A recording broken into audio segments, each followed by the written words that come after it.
So I'm Bill Evans. I'm a soil and plant scientist by training. I worked for Mississippi State for years. Then I went in and I worked with a food hub, which was trying to address some of the food and hunger and access issues here in the Jackson area. And now I am a consultant and a farmer myself. I farm with Footprint Farms. I farm with Little Leaf Farm, which is my son and I. I have some shared land in a few places around the state. And I just made a commitment to grow too many cantaloupes this summer. So I have to grow a lot of cantaloupe this summer. I'm looking forward to it, actually. And I'm splitting my risk up. I don't have my crop, it's not insured. I may need to talk to LeGrand about that. But I'm going to divide that up. I'm going to grow a little bit there and a little bit on that land over there and some at that time and some at that time over there because I have a contract I have to meet. So I'm going to grow more than my contract says I have to so that I can be sure that I meet the contract that I have to meet. Otherwise, there's a big financial penalty for me not meeting that contract. So I'm privileged. This is really a new, normally I just take my stuff to farmers markets or I help Cindy sell some of my stuff or my son was selling my stuff. This is a different ball game for me and I'm looking forward to the challenge, but it's really cool. So I have my hands in lots of different things. Doing some podcasting coming up here in the future. And we may or may not speak about that today, but it's coming soon to a theater near you. We'll tell you about it soon. And I've done lots of these workshops, similar ones to this. And if there's topics you all want us to speak about in the future, please let us know. I've got you for a while now, and I got a hands-on project for us. So we're about over with the lecture portion of the thing. We're about to get to the hands-on portion of the thing. Several of you mentioned that you're doing your gardening. One of you admitted to having a brown thumb. You're overwatering your crop. Almost assuredly. Almost every time someone kills a crop, it's either they went on vacation for a month and they dried out, or they're killing them with kindness by overwatering them. Almost every potted plant that dies, it's an overwatering issue, if it truly dies. And I'm guilty of that. We all are. Now, I left some plants out in the frost a couple weeks ago, so that's on me, right? That was a whole other thing. So none of this is perfect, but the original plan for today, oh my goodness. The original plan for today was to plant one of these. And to give one of these to all of you. Anyone that wanted one to take one out of here. Well, you know how orders go online sometimes. So we don't have all the rest, they haven't arrived yet. But if you stick with us and you sign up before you leave, we'll let you know when you can come back to this very space and get yourself one of these boxes. What is this box? This box is a self-watering planter. They're very cool, and this one, in particular, I grew tomatoes and lettuce in this box last spring, and I grew some winter greens in here this fall. So it's already had 2 crops in it. And I've taken a lot of the soil out of it. I don't know how, is that tilted enough for you all to see that? Okay? If I tilt it anymore, we could have a mess. This is the watering tube. We don't have to water any of this. We just put water in here once a weekish or so. There's a grate in the bottom, and I'm gonna be the first one to get my hands dirty. If anyone wants to get their hands dirty today, there's gonna be an opportunity here in a few minutes. But I did bring gloves for those of you that want to get your hands dirty, but really not get your hands dirty. So let's see if I can do this here. Let's see. I'm all right, but the others, I'll need the gloves for the others. Look at this. I have a very high-paid assistant. Look at that. Very beautiful, high-paid assistant. I feel like Monty Hall or something. You got to be old enough to know what that reference is. So you see, there's a grate down here. Can you guys see that? There's a grate down here, all right? I'm going to move that over here so the folks on that side of the room can see. So that grate, underneath there is about 2 inches of water. 2 inches of water goes in there. And we fill this up, And there's 2 little drain holes. There's one here, an overflow, and there's one over here, a little overflow. And you basically just put water in this tube until it fills up and starts coming out the bottom. And then you stop. And the water naturally seeps up through the bottom here into the mix and keeps the mix moist. What would happen, so this container can grow, it's about 2.5, 3 square feet total. You can grow 2 tomato plants in here. You could grow 1 giant tomato plant. You could grow 9 lettuce plants in here. You can grow about 4 or 6 pepper plants in here. Someone talks about herbs, becoming an herbalist. You could have 7 different herbs in this box, 10 different herbs in this box. You had 1 of each. Or you could have a whole box full of cilantro or something like that. So and you know what else? You can grow flowers in here. You can grow anything but trees in here. I wouldn't grow big perennial trees and bushes. I wouldn't grow blueberries in here. I wouldn't grow an apple tree in here. But I might grow strawberries. I'd definitely grow some tomatoes. They have these really cool little tomato plants now. They're only this big around. They produce little tiny, marble size and a little bigger, almost to golf ball size tomatoes.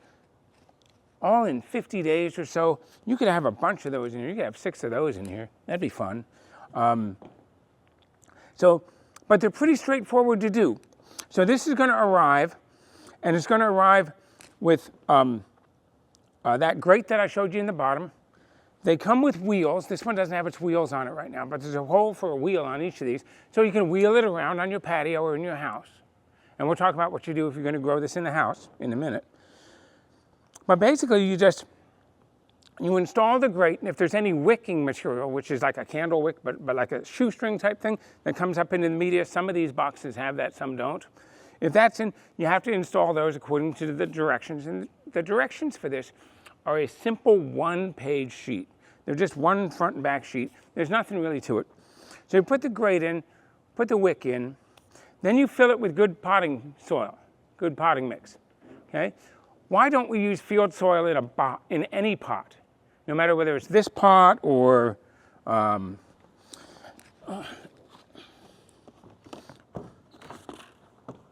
this pot, or this pot. Why don't we fill that with field soil ever? You never want to you never want to dig a hole in your yard or in your garden and put that soil in these pots. Why?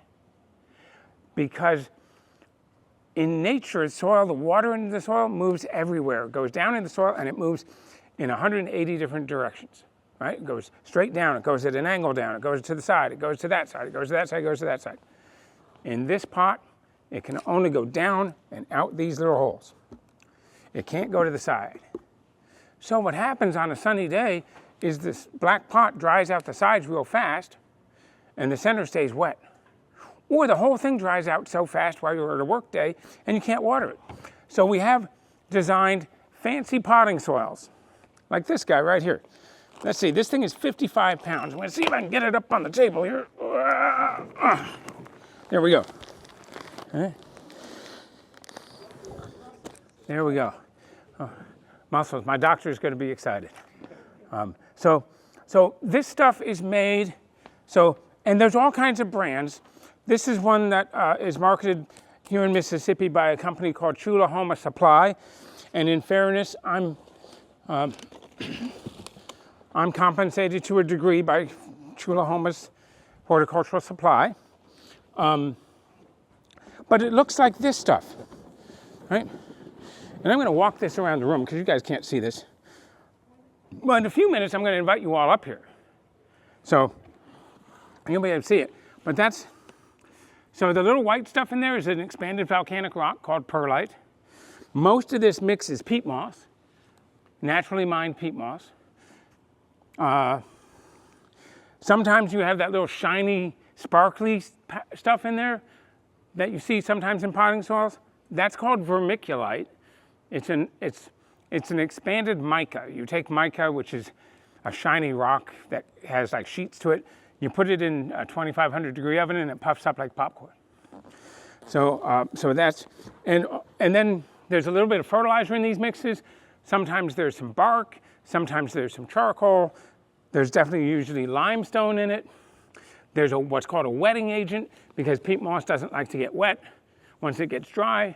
So you add a little wetting agent, so that helps make it's like adding detergent to your dishwater. It makes the water wetter, so it soaks into the peat moss faster. But you always want to use this, because this stuff is designed for these. This kind of mix is designed for these. Now they sell ones like this that have a lot of black potting soil mix in them called, that's decomposed peat moss or peat. And it's heavier and stuff. That's really good for outdoor like flower pots and stuff. It's not necessarily going to be the ideal mix for something like this with the drainage here. I like these peat moss based ones better than the black potting mixes that are sold out there. Some of those are really good for garden soil though.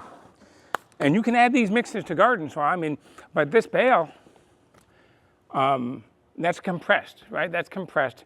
This will fill this thing about 6, 8 times, 10 times, because it's all compressed in here. But these are not inexpensive. You know, what is that? That's I said it's 55 pounds of soil, of mix rather. There's no soil in this, no soil at all.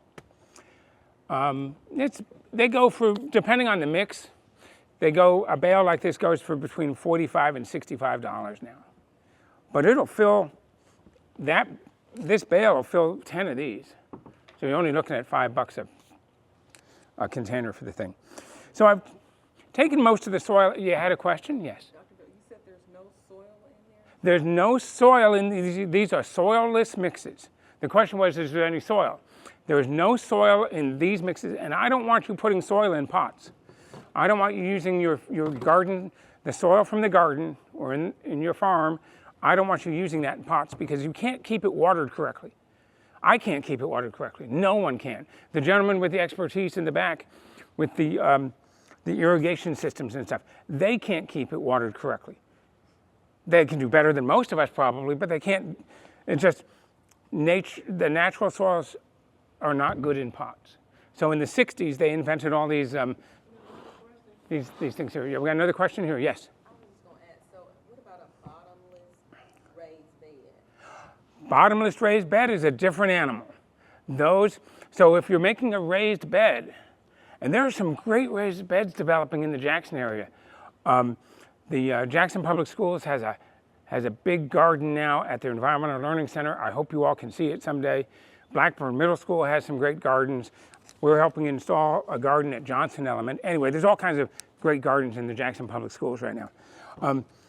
But a raised bed on the ground is going to have plenty of water drainage and stuff.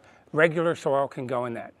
I like to amend that with peat moss and compost and aged manures and things like that.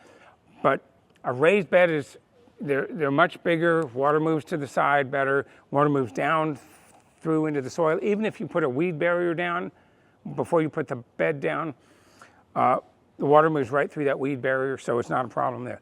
Great question. I know a lot of people are talking about using totes, large totes on their patios and that sort of thing.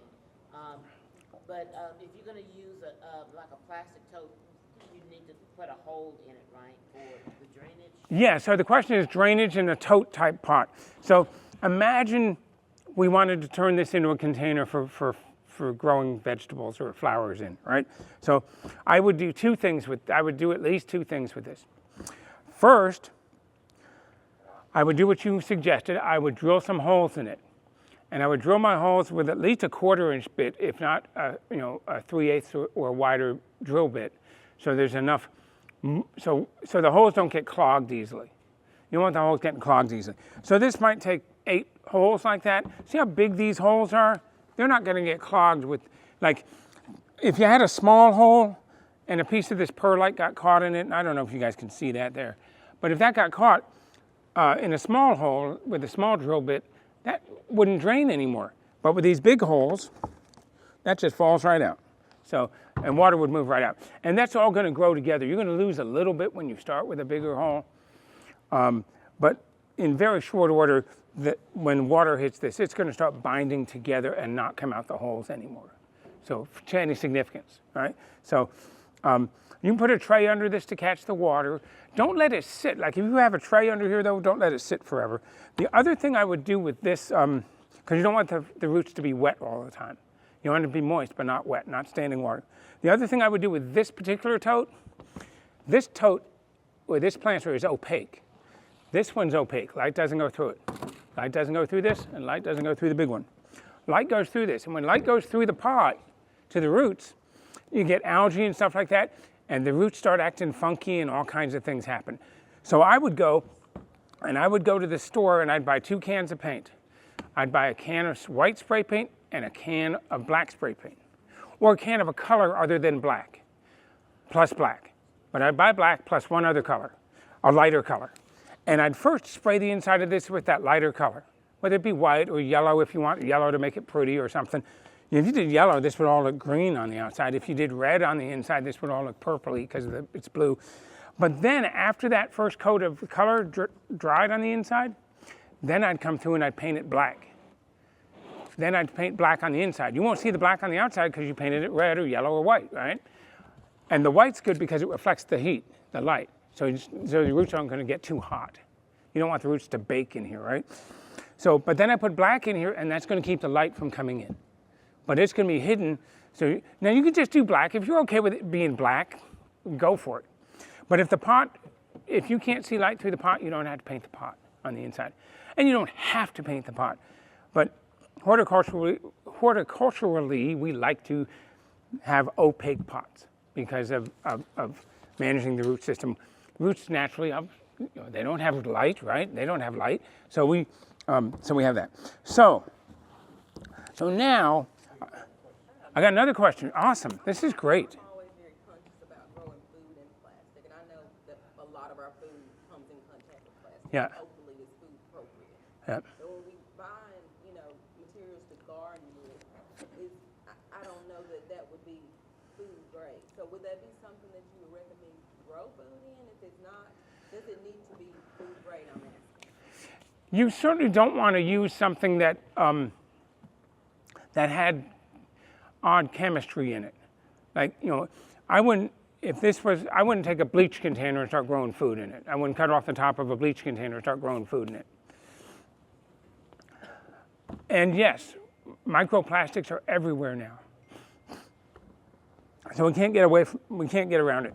But these are not going to, the chemicals in the pot in general are not going to get up in your plant. Any of the studies that I've seen, there's not too much worry about leaching into your, and then being absorbed by the roots. But that's another great question. There are some really good alternatives. You can use or make wooden pots or wooden containers. That works great. And they don't have. Metal at home, and I'm concerned about that. I mean, it's a little bit of concern in whatever you choose. Because wood, you have to determine whether it's treated or not treated. Then my metal ones, I get concerned about some of the chemicals that are used to coat it. I'm probably just a little over it. No, these are all good questions. There used to be, treated lumber used to have a lot more copper in it than it does now, and the copper was more leachable. And also old treated lumber used to have arsenic in it. And so we didn't use treated lumber for growing pots because a little bit of arsenic is not good for you. A lot of arsenic is really not good for you. But we don't worry about that too much anymore. There's still a lot of folks that won't use treated wood for gardening, but today's treated wood is much safer. But there's lots of good natural woods. Cypress lasts a long time in the garden. Pine doesn't last too long in a garden setting because it's wet and the mushrooms start growing in a couple of years and all that stuff. But you can use it. Same with oak. I know a lot of folks that just use rough sawn oak as their raised beds. Rocks and bricks, that works really well. I see ones, we got the brick ones out here that were painted by young people years and years ago. Those planters out front, they're 15 years old if they're a day. But yeah, old coffee cans, old wash tubs, things like that can be used. The wash tubs and stuff are galvanized with zinc, Zinc is naturally used by plants, and it's a natural fungicide for plants. So, and you're not going to get enough if you get enough in the plant that's going to hurt you, your plant's going to die. So the chance of the zinc hurting you is, and same with copper. There's a lot of copper planters out there now. Old cast iron, like the cast iron cooking tubs and things like that, and cauldrons and things, those are great and fun planters to have. So all of that is possible. I want to finish this demonstration of this, and then I'm going to invite you all to come up and at least plant and take a little plant or a little seeded pot home with you today. How are we doing on time, everybody? Bill, talk about planting seedlings if you're using the feed moss for your seedlings. Like starting seeds? We can talk about starting seeds, but we're going to do that in a minute. Let me finish this pot, and then we are, look at that, we are almost there. We are almost there. But let me finish this, and then we'll go into the seed stuff. She's getting ahead of me. She knows my spiel. I'm not going to empty all of this soil out of here. I'm going to do what's called freshen this. I'm going to save some of this and use it. Ideally, I'd remove it all, but I'm going to save myself a little money and a little time. And I'm going to dump the rest of this in here. And now I guess I should get some gloves, even though my hands are dirty already. Oh, Okay, this is for everybody else. Oh, I got gloves for everybody. Yeah, we got a team approach here. So, I think I have gloves for everybody if they fit. Let's see. But I need more soil than I did right there. So I have to go and find my knife. So, which is safer, a sharp knife or a dull knife? A sharp knife is safer, that's right. A dull knife, you're more likely to slip with it, it's more likely to catch on the work, you're more likely to get injured with a dull knife. Always keep your tools clean, sharp, and in good repair. And any of you working with children and stuff, make sure you have all that safety. I'm a safety nut, so I got all kinds of safety trainings too. I got to renew my Serve Safe though, which is the chef, the restaurant food safety thing. I got to renew that. So you guys mind all my little side lights? I hope so. I hope you don't, rather. Okay. All right. We have a very good custodial crew, so I'm not worried about making a mess, because after you guys leave, I got to clean it all up. So, no, it's all compressed, and I'm trying to break it without making a big mess. Okay. So you see that's all compressed? You need to break that up. If you have, they come in loose bags or compressed bales. And so I'm breaking that up. But you see all the perlite in there? See all that? So this is the HP on this bag stands for high porosity, meaning it's going to drain a lot and it's going to hold a lot of air. Roots need three things. They need air, they need the solid to hold them up. They need air because they breathe just like you and I do. Well, not breathe, but they use oxygen just like you and I do. And they need water because, the plant uses water. So I'm going to, before I do anything else, I'm going to mix the old and the new together a little bit here before I do much more. I still want to add more mix to this, but I'm going to mix the two together so that I don't like to have layers of different soils in my pot. I like to have those layers mixed up so that it looks more like this than this.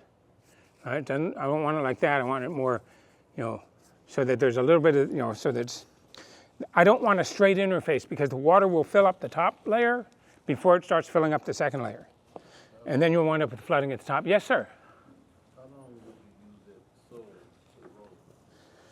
Oh, I'll never do, I can use this for the season and freshen the fertilizer in it. But I won't, this will be the last time I use this old soil in here. This will be the third crop for the old soil. So I'll get rid of all of this. And what I'll do is I'll either put it in the compost system that we're starting in the back here for the spring, or I will take it and spread it on a garden and use it in the garden. And it's fine in the garden. There's no risk to your pet's family.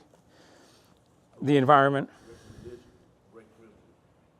Recommended, you wouldn't do it no more than like 3 grows or 3 crops. Yeah, roughly. So the question is, how long can you reuse the soil? Roughly 2 or 3, depending, 2 or 3 times with some freshening. You know, I'm adding the potting mix here to freshen it, but I'm also going to add more fertilizer when I'm done adding more of the mix. So because between water leaching out, because this was outdoors, so it got all the watering that I did, plus it got the rainwater on top of it. So there's almost no nutrients. Peat moss generally has almost no nutrients in it.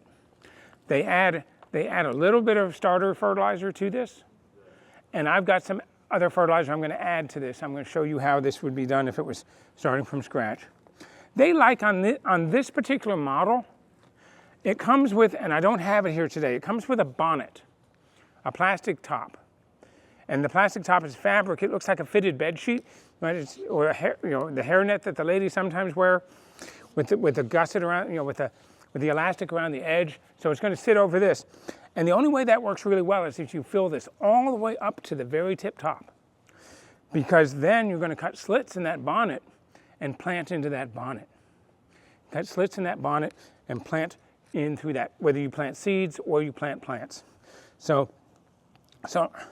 But since I'm going to take this away when we're done, I'm going to take this back to my garden, and I don't have a bonnet for it, I'm going to leave a little bit of space on here.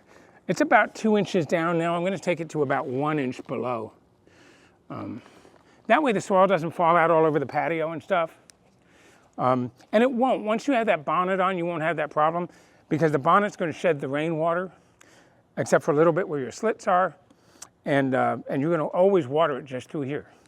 So that's the other reason I'm mixing the dry in with this wet, is so that when I water through that pipe, it'll soak up from the bottom evenly. So, and you remember how that was all powdery and dusty? Here's a little bit of that old stuff. See how powdery and dusty that is? But now, it's not powdery and dusty, it just falls down. It's all mixed, and the moisture in here actually is really, really nice right now. This is really good. So I have smoothed this out, and I'm going to move this bag a little bit away so that others over here can see. And let's put this one down. 2 questions. I can only do one at a time. Let's try this. First, gentleman in the blue sweater. That's a great question. So his question is, how do we know the water quality of what we're using? So there's a little bit of faith we have to have in our municipal water system for that. The water that I'm going to put in here is from the Jackson water system. And they put out an annual test that confirms that there's no heavy metals or minimal heavy metals and things, well below the standard for the EPA for water testing. So if you're not using municipal water, if you have a well at your house, you're using a well, then you want to get that tested at least once a year to confirm that there's no bacteria in it. And also, you know, if, like up in the Delta, there's a lot of iron in the water. That iron in the water is not going to hurt the plants, but you might want to, you might want to do some more testing. The state of Mississippi, for those of you that have agricultural wells, they will test those once a year for $10 for you. For you, and they'll test for bacteria that cause human illness. So they'll test for bacteria, gut bacteria that cause human illness. It's a food safety test that they'll do on your water for $10. And they'll come out and take the sample. All that for $10. It's really, Mississippi has a few little programs like that are just wonderful. There are some really good programs in Mississippi. Like the fact that all of our extension literature is still free. That's not common these days. Yes, ma'am. Yeah, that'll reduce the squirrels. You can also put a bunch of sticks in here. You could put 50 sticks in here, and the squirrels don't like all the sticks and stuff, so they might be less likely to get in your stuff. But squirrels are a pain in the neck. And deer are a bigger pain in the neck. And there's the only thing that'll do, the short-term thing for deer, soap and shiny things and noisemakers and all that stuff, that all works for a few weeks. All of them work a little bit for a few weeks. But then the only thing that really works is about an 8-foot tall fence. And you can have a combination of electric and non-electric. Miss Cindy just said electric. You can do electric, you can just do a mesh fence, a net wire fence, what they call net wire, a chain link fence if you're in a residential area. But they'll jump over anything that's 6 feet or less, but they really won't jump over 8. However, if you have a farm area and you can put two, like a electric fence and maybe a piece of barbed wire in one spot, it only has to be about 4 or 5 feet tall. If you put another single wire out about 6 feet from that around the outside of it. So now you have two fences 6 feet apart, but they're both short. But the deer have really bad depth perception. So they won't jump over that wire, they'll get confused by it. The only negative of those systems is, for the farmer, is maintaining that grass area, keeping that area weeded between those two fences, keeping the brush under control in there, because you have to make your gate such a way and the width such a way that you can get some kind of implement in there or send a worker in with a weed whacker or whatever. So side light on fencing and stuff. So I have all that there. Now, I didn't put any fertilizer in it yet. I've got two kinds of fertilizer. I'm going to pass this little cup around. This is not the fertilizer I'm going to use, but this is called Osmocote. Osmocote is a brand.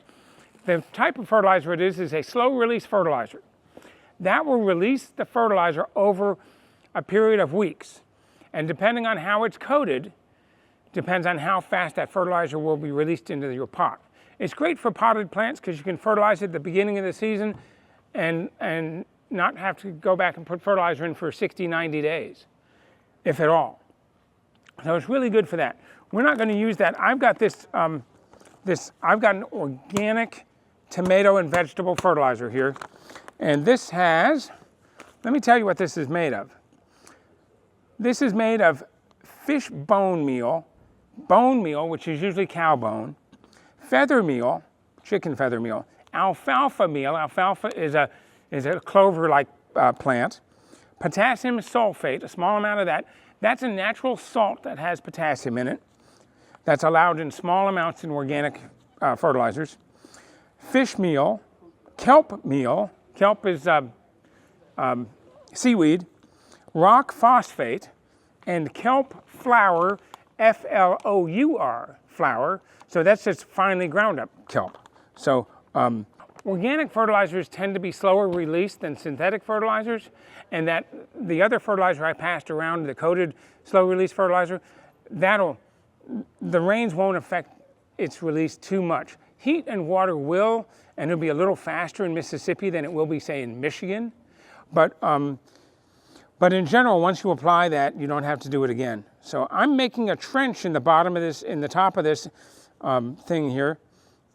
And we are videoing all of this, so you'll be able to see some of the stuff you can't see in the back. I don't know if I can tilt that up, and can you kind of see that there's a trench now in there? Okay, and I'm going to put about almost a cup of this in this box. And this is dusty too, so I'm going to lower my hand. I wanted you guys to see it falling, but it's too dusty to do that. So maybe it's, yeah, about 3 handfuls is about a cup by my calibrated grab. And then I'm just going to cover that up. I noticed you put it in the middle. I did. Yeah. I did, and I covered it with about 2 inches of mix. So the trench is 3 or 4 inches deep, and now it's got 2 inches of mix. Notice what I'm not doing. Who knows what I didn't do? I didn't, well, that's one thing, that's good. So she says I didn't mix it up. That's correct. I did not mix up the fertilizer. I want it to sit there. The roots will find it, and it will slowly leach out from that into the mix. That's one thing I didn't do. What's the other thing I didn't do when I did this box? I haven't watered it yet, that's true. Someone said I hadn't watered it yet. Gosh, you guys are getting all the things. I haven't planted it yet either. I didn't pack it down. Who said that? Francis has been to my meetings before. Dang you. Okay. I did not pack it down. These mixes are designed to perform best when they're left in their fluffy state. They're designed not to be squeezed. If you squeeze them, you squeeze the air out. If you squeeze the air out, then the roots don't grow well. It gets too waterlogged, et cetera, et cetera. So we don't, we fill it, and we might go like this, just to stabilize it and all that. We don't want big air pockets in it. We don't want holes of air in it, right? We want it just to be loosely filled, okay? Loosely filled. Now, we can do some planting. So I've got a few things to plant. So I've got some basil plants here that were designed for those towers over there. That's a hydroponic tower. We'll talk about that in a little bit. But these are basil plants. In this material here is called rock wool. It's exactly what it says. It's rock that has been heated to a high temperature and then spun like cotton candy to make a wool out of it, just like they make fiberglass. But this is not fiberglass. This isn't going to, get in your skin and cause itchiness that fiberglass causes. You don't want to eat this stuff. You don't want to, it's not toxic, but it's really annoying. But it's really annoying. But I'm going to use this because I didn't have time to go by the garden center and get some other plants today. So I'm going to use this. What you want to do when you're having something like this, and I have a slight problem with this one, is you want to make sure that the top of this root ball is covered with the potting soil. And that's true of any plant that you're planting. You want to make sure that the top of the root ball is covered ever so slightly with the potting soil. So I'm going to put that in there, and I'm going to cover it ever so slightly. Now, but I do have a slight problem here. I got to let the basil grow a little bit. So I'm going to leave it, unfortunately, I got to leave it open today. But here's one that doesn't have a plant in it, and I can show you what I would really do. I would really go in with this one and stick it down there, and there's about 1/4 of an inch of potting soil on top of that now. And then the plant would be, the plant would be up here. But I can set these basils. I'm going to set 3 of these basils in on this side. Always cover it up with the mix. Yeah, always cover it up with the mix. And in the garden with soil, always, but not too much. Like a pepper or something, 1/4 inch of the stem above that where it was in the pot that it was growing in. Okay. A question from the back. Can I show you in the video link what it looks like? I don't know. We might. The video, it's a rock wool. The rock wool. That's not the pot. She's talking about this one. Can you show her? Oh, you want to see what that? You want me to? Yeah, pass around. Yeah, I'll tell you what. I will pass some around. In a few minutes, I'm going to pass around some dry rock wool. I'm going to go to the back. I'll get you some dry rock wool, and that way you're not all getting wet because this is drippy stuff right now. It's all drippy and messy. So those are done now. So. And then, what do you think? Cucumber seeds? Yeah, let's do cucumbers. So these are cucumber seeds. Let's see if you guys, can you guys kind of see what those look like? Kind of see what those look like? Right there. They look like cantaloupe seeds or watermelon, or cucumber seeds, right? They're cucumber seeds. So, and I'm going to put holes about 8 inches apart on this one. I'm going to really make this dense. I'll plant, and I'm going to put 2 seeds in each hole. I went down about a knuckle. In general, you want your seeds to be 2 to 3 times as deep as the seed is round. So for most seeds, that's a 1/2 to 1/4 inch deep. The exceptions are things like watermelons, beans, sweet corn. Those are all planted a little more than 1 inch deep. What kind of crops are good for these boxes? What kind of crops are not good for these boxes? Well, we said trees weren't good for it. What kind of vegetables are not good for this? What kind of annual vegetables might not be good for this box? What? You could grow peas, both southern peas, black-eyed and purple hull peas, pink-eyed peas, and English peas. So the green peas, you can grow both of those in here. You can grow Irish potatoes in here, and you're not going to get good sweet potatoes in here, though. There's usually too much nitrogen in here, and you're going to wind up with those long, thin sweet potatoes with they're not going to get wide. So, oh, thank you. Thank you, Mr. John. That's John Martin. Some short carrots, yes. Beets, yes. Turnips, yes. Radishes, yes. Long carrots like you get in the grocery store, which are called the imperator types when you see a catalog, not those. But the nonce type and Thumbelina, which is only that long, and a few others like that. Those are great for these boxes, actually. Yes? Oh. How about peanuts? Peanuts. You could do peanuts, but peanuts comes to my other thing. You could do peanuts in here. It'd be fun to have peanuts on the patio. Peanuts are really cool. I'll talk about peanuts in a minute. But I wouldn't grow peanuts in here because there's not enough return for the amount of time you're spending on it. You're going to only be able to grow one plant, maybe 2 peanut plants in here, maybe. And then each one's going to make 1/4 pound to 1/2 pound of peanuts in a setting like this. And you're going to have to manage them because they're going to have, the flower's going to come out here and you're going to have to bend the flower back and stick it in the ground by yourself. So peanuts is one I wouldn't grow. I wouldn't grow sweet corn in here. I wouldn't grow large vine crops. I wouldn't grow, I'm going to grow cucumbers, but I'm going to trellis them up. But I can't trellis a zucchini, so I wouldn't grow a zucchini in here. I wouldn't grow a pumpkin in here. I wouldn't grow a winter squash in here. Okay? So those kinds of, the large crops that don't have much value per square foot, I wouldn't grow in here. So that's where I was headed at before. So now, that box has cucumbers and basil. I think that's enough for this box. I think that's enough for this box. And to water it, I just go like this.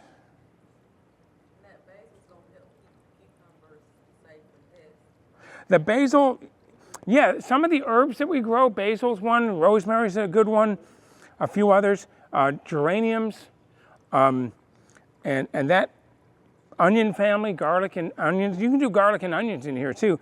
I've got garlic in a container at home.